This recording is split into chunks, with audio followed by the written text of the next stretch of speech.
এটা হচ্ছে মুগের ডাল, উচ্ছে দিয়ে। এই যে লাউটা খুব সুন্দর, আমার কাছে খুব পছন্দ হয়েছে ছোট্ট।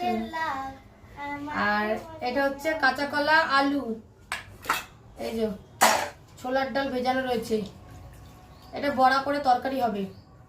যাই হোক,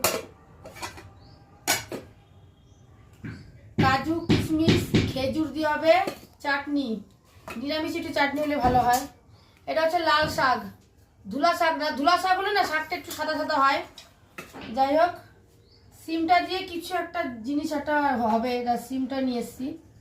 উচ্ছে দিয়ে একটা দিয়ে মানে লাউ দিয়ে উচ্ছে দিয়ে ডাল হবে। এখন লাউটা আমি কেটে দেবো, ভিতরে কেমন অবস্থা। বাবা দানাই হয়নি। লাউটা কি এমনি ঘন্ট করবো না মুগের ডাল ছিটিয়ে ঘন্ট করবো? যা খুশি এমনি ঘন্ট করবো।